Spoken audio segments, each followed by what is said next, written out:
Assalamualaikum teman-teman trader semuanya, dimanapun saat ini Anda berada, yang pada kesempatan hari ini sedang santai monitor pergerakan maupun melakukan aktivitas harian, yang ada waktu hari ini dan menyempatkan untuk nonton video kami di Wijaya Trading. Pagi ini kita akan mencoba membagikan satu tips ringan yang saya beri judul ahli membaca candle dengan cepat. Artinya tidak butuh waktu yang lama, tidak butuh pembelajaran yang terlalu banyak, ya, sederhana tetapi powerful, ya, sederhana tetapi betul-betul sangat bernilai bagi teman-teman yang khususnya baru mendalami dunia trading, yang menitik beratkan pada candlestick sebagai acuan untuk membaca arah pergerakannya. Saya awali dari ahli membaca candlestick dengan cepat, ya. Ini ada beberapa komponen nanti yang akan kita bahas. Ya, komponen paling utama tentu candlestick itu sendiri, yang kedua adalah struktur yang membentuknya. Sehingga ketika kita membaca arah market dari candlestick ini tidak bisa hanya melihat satu candle saja, tidak bisa hanya melihat dari candle yang sedang running saja, tetapi harus betul-betul kita buka secara luas, baik itu historinya, baik itu karakternya, kita pahami saja di situ nanti akan ketemu, ada informasi yang disampaikan, ada petunjuk yang bisa kita dapatkan dari candlestick yang ada. Tidak perlu terlalu ruwet kita menggunakan indikator yang banyak sekali, yang bahkan membuat kita jadi pusing, mata kita menjadi lelah karena banyaknya melihat benang yang muncul di sana. Ya, belajarlah untuk sesederhana mungkin meskipun di awal terlalu sulit. Ya, karena itulah yang menjadi kekuatan besar kita. Apakah yang bagi mereka yang menggunakan indikator yang banyak sekali itu salah? Tidak, karena mereka menggunakan teknik mereka, mereka menggunakan sistem yang mereka pakai, yang mereka gunakan dan cocok. Ya, silakan kita hargai semuanya. Ya, tapi saya di sini membagikan teknik membaca ini melalui visual yang ada di candlestick itu, yang ada di grafik yang muncul di sana, tentu dengan melihat aspek yang lebih sederhana. Ada 3 tips bagaimana cara membaca candlestick dengan sederhana dan tanpa harus menghafal pola-pola yang terbentuk di sana, ya. Mungkin kalau kita baca, kalau kita lihat di buku atau bahkan di eh, media sosial yang berseliweran di sana sini, yang membagikan candlestick pattern atau chart pattern candlestick yang begitu banyak dan begitu menjanjikan polanya. Kalau nanti terbentuk seperti ini akan bergerak naik, kalau terbentuk sini akan reversal dan sebagainya. Keindahan candle yang ditampilkan di sana tidak sesederhana yang kita bayangkan kalau kita hanya menghafal, tetapi kalau kita memahami konsepnya tentu akan lebih mengena, akan lebih mudah kita membaca pergerakan yang ada. Yang pertama kita awali dari bagaimana kita membandingkan antara buyer dan seller. Bagaimana kita melihat peperangan di antara duanya, antara hijau dan merah, antara bullish dan bearish. Yang paling sederhana kita lihat perbandingan warnanya, perbandingan candlenya. Dari perbandingan itu nanti akan ketemu, minimal kita lihat apa yang kita amati, ya, perbandingkan dua candle bodinya, kemudian high dan low-nya. Dari situ nanti kita kenali mana yang paling kuat, nanti akan muncul di sana. Siapa yang paling kuat? Tentu yang punya volume yang tebal. Siapa yang paling kuat? Tentu yang dia mulai berjajar membentuk satu tren. Siapa yang paling kuat? Tentu dia yang high dan low-nya makin mendominasi. Ketika dia high low-nya mendominasi ke atas, maka dia akan didominasi oleh bullish. Ketika dia mendominasi ke bawah, dia akan didominasi oleh bearish. Sehingga pemenangnya siapa? Pemenang yang paling kuat dialah yang mendominasi. Siapa yang mundur tentu dia yang berkekuatan kecil. Dengan jumlah yang kecil, dengan volume yang kecil, dan sebagainya. Di situ akan terlihat dari volume candle yang terbentuk, dari body yang terbentuk di sana. Anggap saja pertempuran antara dua candle ya, candle merah mungkin, ya mungkin saya gambarkan ada dua pertempuran antara candle merah, kemudian yang berikutnya candlenya terbentuk seperti apa. Misalnya setelahnya ada candle warna hijau, dan ini jauh lebih besar. Minimal ada informasi yang kita baca, minimal ada petunjuk dari dua candle terakhirnya yang mengindikasikan bullish mau bergerak lebih kuat. Tentu ini tidak cukup dengan dua candle, satu candle seperti ini. Ada struktur candle yang membentuk sebelumnya, histori yang terbentuk sebelumnya harus kita pahami. Nanti akan ketemu siapa yang memegang kendali, siapa yang berpotensi memenangkan dari pertarungan yang ada. Cukup kita pahami candle demi candle. Yang terakhir seperti apa, candle yang membentuk seperti apa, di mana dominannya. Dan perhatikan high dan low-nya menuju kemana. Disitulah nanti akan ketemu siapa yang kuat, siapa yang mundur, siapa yang pegang kendali, dan siapa yang berpotensi memenangkan pertarungan ini. Kemudian selanjutnya yang kedua, kita harus melihat secara luas. Jadi yang kita baca tidak cukup dengan satu pola, sekali lagi, tidak cukup dengan candle running, tidak cukup dengan dua candle terbentuk di terakhirnya, tetapi harus dilihat secara utuh, secara luas dalam konteks sesuai dengan time frame yang digunakan, sesuai dengan batasan waktu yang kita gunakan. Kita mau membaca tiap 1 jam atau kita mau memetakan untuk 1 hari. Nanti time frame yang kita gunakan akan menyesuaikan yang kita butuhkan, sehingga kita betul-betul menemukan peluang di sana. Sekali lagi tidak bisa kita hanya menggunakan pola candle 1, 2. Ada struktur yang membentuk sebelumnya harus kita pahami. Bisa jadi ketika dia sudah tren, kemudian menyentuh level psikologisnya atau menyentuh titik tertingginya atau mendekati resistennya, bisa jadi menjadi petunjuk awal, di situ mulai titik baliknya. Meskipun dari tren naik ada momentum di atas, setidaknya ketika sudah mulai ada perubahan warna di situ, ketika sudah ada pertarungan dari kecil ujungnya di situ sudah muncul perubahan warna dan pengaruhnya signifikan, maka patut kita harus hati-hati.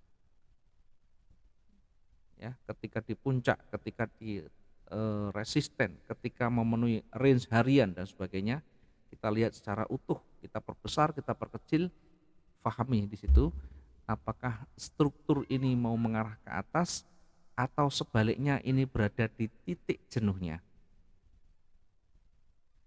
Lihat konteks secara luas ya, belajar kita dengan multi time frame juga sehingga tidak terkecoh dengan time frame kecil yang seolah-olah mau naik tetapi di situ ada benturan yang kuat. Sehingga betul-betul pas kita menentukan peluang yang ada. Yang ketiga, ada formasi candle yang terbentuk itu tidak selalu sama dari mungkin si A, si B, si C, dari trader satu dengan trader yang lain. Apa yang membedakan? Broker. Beda broker bisa jadi harganya lebih berbeda. Kenapa bisa berbeda?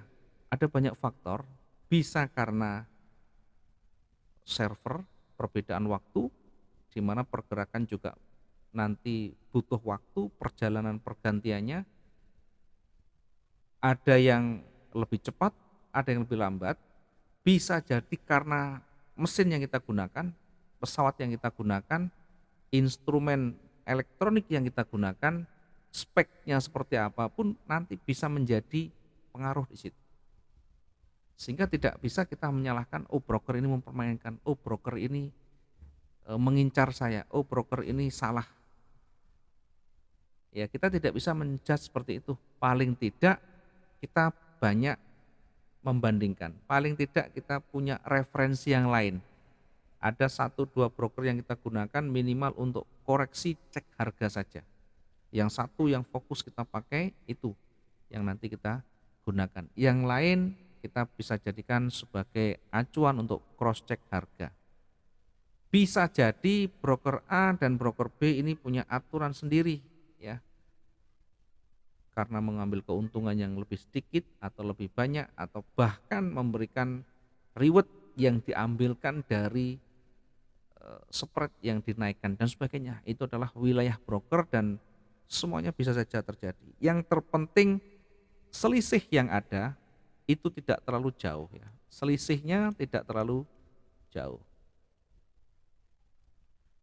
Kalau selisihnya sudah terlalu jauh dari satu ada 1873 misalkan di Mas, satunya lagi 1783. Kalau ini sudah sangat-sangat jauh dan sangat membahayakan sehingga harus betul-betul cari yang kita anggap harga itu betul-betul sesuai dengan market yang standar, yang umum, yang real time-nya. Perbedaan sedikit wajar, perbedaan yang tidak terlalu signifikan biasa di dalam perdagangan, di dalam bisnis. Sehingga harus betul-betul memahami, jangan sampai oh punya saya kok warnanya hijau sekarang, punyamu sudah warna merah, sehingga terjadi perdebatan karena melihat warna yang berbeda. Sementara broker yang digunakan memang berbeda. Ya, sehingga perlu kita harus pelajari secara detail broker yang kita gunakan, kemudian bagaimana harganya, bagaimana spreadnya, bagaimana eksekusinya dan sebagainya. Di situ harus kita perhatikan di awal, sehingga kita tidak ada tidak ada rasa nggerutu di dalam benak kita dan kita anggap itu cocok ya. Ada plus dan minus dari broker. Setiap broker punya kelebihan dan kekurangan. Asalkan kita bisa terima kelebihan itu, bisa terima kelemahan itu, kita bisa gunakan. Tetapi ketika kita tidak bisa menerima kekurangannya, ya jangan dipakai. Ya, paling gampang cari yang pas, cari lagi yang lebih tepat. Sehingga kita tidak terjebur, kita tidak terjebak di dalam pemikiran-pemikiran yang mengganggu psikologi trading kita. Kemudian selanjutnya perhatikan hal penting yang memberikan informasi ya saat candle itu terbentuk. Ada 4 informasi penting yang bisa kita ambil ketika candlestick itu terbentuk dan itu menjadi kunci nanti kita membaca pergerakan. Yang pertama kita lihat body, ukuran bodinya. Panjang body dan pendek bodinya itu sangat-sangat berpengaruh karena panjang body mengindikasikan momentum yang kuat. Sementara kalau body yang kecil, badannya mengecil, ini menunjukkan momentum ini benar-benar sudah mulai melemah. Artinya yang panjang sama yang kecil tentu memberikan informasi yang berbeda. Yang besar ini berarti terjadi transaksi yang banyak. Kemudian ada sumbu, ya perhatikan sumbunya. Selain body, badannya, kita lihat sumbunya. Nah, sumbu ini panjang pendek juga sangat-sangat berpengaruh ya. Sumbu panjang mengindikasikan harga bisa bergerak dengan cepat dalam waktu time frame yang kita gunakan tersebut ya. Mungkin H1 misalnya. Di dalam pergerakan besar itu, pergerakan panjang itu ternyata ada penolakan yang luar biasa. Ya, volatilitas yang kencang biasanya di jelang-jelang ganti candle, jelang-jelang di wilayah resisten, di situ akan mulai ada volatilitas yang mulai kuat di sana. Kemudian sebaliknya penolakan juga bisa terjadi sangat kuat mendekati level-level pentingnya. Sumbu yang panjang mengindikasikan penolakan yang panjang, ya, penolakan yang panjang. Sehingga ketika bodinya kecil, dia berada di puncak atas, sumbunya panjang di atas, maka ini penolakan seller yang kuat. Sehingga harus hati-hati, petunjuk ini bisa jadi berikutnya nanti menjadi titik awal ini akan mulai bergerak berbalik dari tren naik menjadi turun. Ya. Kemudian selain sumbu, dan bodinya. Kita coba untuk rasiokan, kita coba bandingkan. Bisa jadi antara sumbu dengan bodi ini memang lebih panjang sumbunya, tetapi kalau di rasio antara atas bawah ini posisinya sama. Maka dalam kondisi seperti ini market masih bimbang atau masih bingung. Sehingga dalam kondisi seperti ini kita membutuhkan satu candle, satu informasi berikutnya yang bisa memperkuat di antaranya. Ketika dia berada di tren naik, ini bisa menunjukkan pelemahan dari buyer, bullish mulai melemah di sana dan berpotensi akan berbalik ya, meskipun nanti harus kita nunggu candle petunjuk selanjutnya.